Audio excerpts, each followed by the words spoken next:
Bismillahirrahmanirrahim. Assalamualaikum warahmatullahi wabarakatuh. Alhamdulillahirabbil alamin. Allahumma shalli ala sayyidina Muhammad wa ala ali sayyidina Muhammad. Rabbi shrah li sadri wa yassir li amri wa hlul 'uqdatam min lisani yafqahu qawli. Wa ba'du, falhamdulillahirabbil alamin. Para pemirsa YouTube dimanapun berada, baik yang ada di Indonesia maupun yang ada di luar negeri, mudah-mudahan Allah Subhanahu wa Ta'ala memberikan kesehatan baik lahir maupun batin kepada kita semuanya, amin ya rabbal alamin. Mari kita lanjutkan pengajian kita masih dalam kitab Kasyifatus Saja. Melanjutkan pengajian yang telah lalu, masih mengenai dua macam najis. Najis yang ma'fuun anhu, yang dimaafkan, dan najis yang ghairu ma'fuwin anhu, najis yang tidak dimaafkan. Bismillahirrahmanirrahim. Yaqul al-muallif rahimahullahu ta'ala wa nafa'ana bihi wa bi'ulumihi fid dharain amin. Wa ma ala manfadhi hayawanin tahirin ghairi adamiyyin. Dan ini juga adalah najis yang termasuk najis yang dimaafkan oleh agama. Apa itu? Yaitu wa ma ala manfadhi hayawanin tahirin, yaitu najis yang nempel di duburnya hewan yang suci, seperti kucing atau ayam atau burung. Itu kan hewan-hewan suci. Kucing itu hewan suci, bukan najis. Cuma bedanya dengan ayam, kalau ayam kan boleh dikonsumsi, sedangkan kucing kan tidak boleh dikonsumsi. Cuma dua-duanya sama-sama hewan yang suci. Hayawanin tahirin, hewan yang suci. Nah, si kucing ini, mohon maaf, di pantatnya ini ada kotoran. Kucing ini habis buang air, buang namanya kucing. Kalau habis kan pastinya nggak cebok lagi. Langsung dia lari-larian, ngejar-ngejar tikus. Tikusnya nggak kena, si kucing nyemplung ke ember yang ada airnya. Karena kucingnya nyemplung ke ember, pasti pantatnya yang masih ada nya itu kan pasti ikut nyemplung juga. Nah, bagaimana ini? Najis apa enggak air di ember?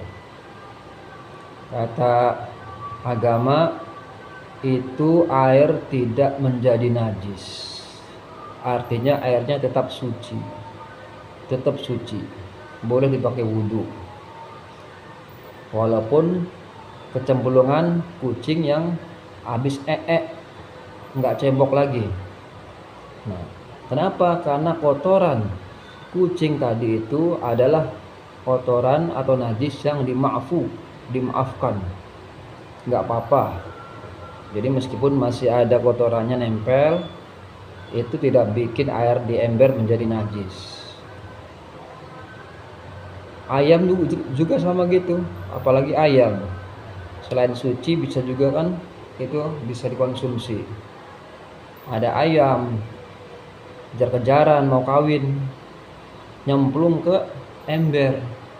Nah, ayam ini tadinya habis itu nggak cebok lagi. Nah, nyemplung ke ember, air di ember itu najis enggak? Itu tidak najis. Kenapa? Karena kotoran yang ada di dubur ayam itu adalah ma'fu, kotoran yang dimaafkan, dimaklumi oleh agama. Jadi air di embernya tetap suci, mensucikan, tidak jadi najis. Boleh buat wudhu, silakan. Kalau umpama jijik airnya, ya silakan dibuang air di ember. Masalah jijik apa enggak jijik itu bukan urusan agama membahasnya. Itu masalah pribadi masing-masing orang. Ada yang enggak jijik, ada yang juga jijian. Sekarang yang dibahas oleh agama adalah hukumnya, itu suci apa najis. Itu urusan yang dibahas oleh agama, bukan masalah jijik apa enggak jijik. Kalau ditanya hukumnya suci apa enggak, maka air itu tetap suci dan mensucikan. Meskipun kita yakin bahwasanya di dubur ayam tadi, di dubur kucing tadi yang nyemplung ke ember itu masih ada ee-nya. Enggak masalah, itu termasuk najis yang dimaafin, no problem ya. Silakan dipakai airnya. Ghairi adamiyin itu tentu bukan kotoran manusia. Lain lagi kalau anak kita habis buang air besar atau habis kencing, nggak cebok lagi, langsung aja itu masuk ke baskom, ke ember ya. Namanya anak kecil pengen mandi-mandian kan di ember, itu nggak cebok lagi, nah otomatis itu air di ember jadi najis. Kenapa? Karena kecemplungan sama anak kita yang tadi belum cebok. Itu bedanya. Jadi kalau yang nyemplung itu binatang yang suci, air nggak najis, nggak jadi najis, tetap suci. Tapi kalau orang atau manusia yang belum cebok terus kecemplung atau sengaja nyemplung ke ember, mau sengaja mau nggak sengaja, itu air di ember menjadi najis kalau belum cebok. Mau anak kecil ke, mau orang dewasa ke, pokoknya kalau manusia itu air langsung jadi najis karena airnya kurang dari 2 kula. Ini kita bicara tentang air yang kurang 2 kula dulu, ini air yang sedikit. Nanti habis ini baru kita di depan kita bicara tentang air yang 216 liter ke atas, alias air 2 kula lebih. Ini kita masih membahas air yang sedikit dalam pandangan ilmu fikih, 2 kula ke bawah. Jadi itu yang harus diingat, kalau yang nyemplung itu anak kita atau orang manusia lah ibaratnya, yang belum cebok nyemplung ke ember, maka air di ember harus dibuang. Tidak bisa dipakai bersesuci karena air di ember udah pasti najis. Tapi kalau yang nyemplung di ember itu binatang yang belum cebok tentunya, namanya binatang, itu airnya nggak jadi najis. Jadi itu perlu diingat ya. Lam yughayr. Nah, lanjutannya ghairi adamiyin wa rauthu samakin, dan najis yang dimaafkan oleh agama juga apa lagi, yaitu rauthu samakin, ee-nya ikan, kotoran ikan. Kita punya akuarium, ikannya ikan mas koki atau ikan apa aja lah, banyak ikannya, ee-nya kan pasti di situ kan, di akuarium. Nah, itu ee-nya ikan itu tidak membuat air di akuarium menjadi najis. Tidak jadi najis gara-gara di ee-in sama ikan. Meskipun ee-nya banyak, tetap airnya suci. Seandainya kita pengen wudhu dengan air di akuarium itu pun agama membolehkan. Karena rauthu samakin, kotoran ikan itu adalah najis yang dimaafkan oleh agama. Silakan berwudu dengan air akuarium, sekalipun banyak kotoran ee-nya ikan di situ, nggak apa-apa, nggak masalah. Kalau jijik ya jangan dipakai. Jijik nggak jijik itu sekali lagi bukan urusan agama, itu urusan pribadi individu masing-masing orang. Agama hanya mengurus hukumnya saja. Soalnya bisa jadi nggak ada lagi air, lagi mati lampu, nah, airnya nggak keluar, sedangkan waktu sholat udah mau habis, yang ada cuma air akuarium. ya udah pakai air akuarium aja wudhunya, nggak apa-apa.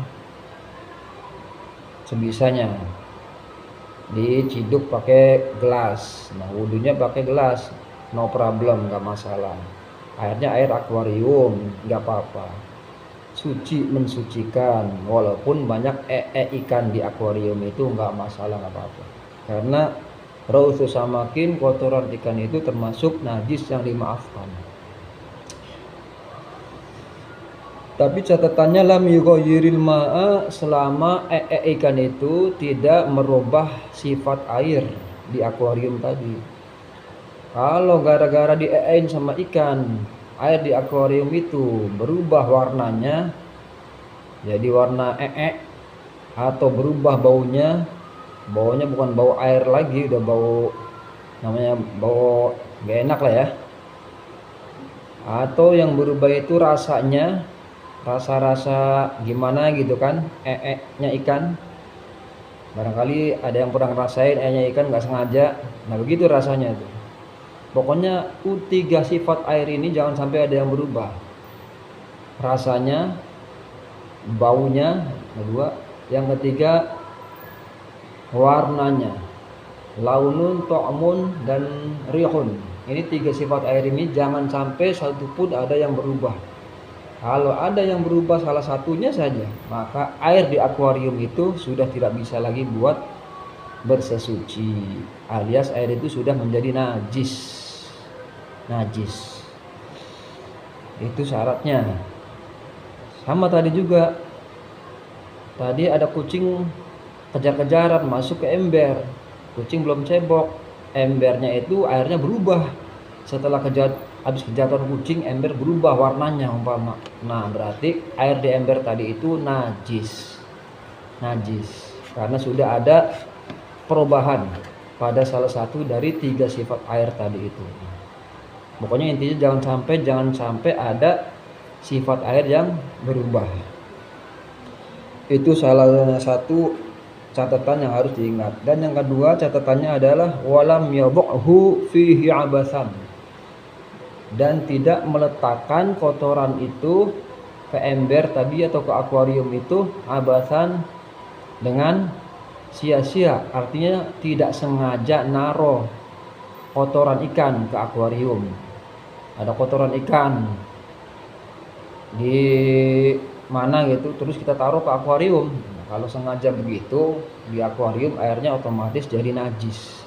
Mau berubah ke mau enggak ke, tetap jadi najis karena kita sengaja naruh kotoran ikan ke akuarium, karena ada unsur kesengajaan.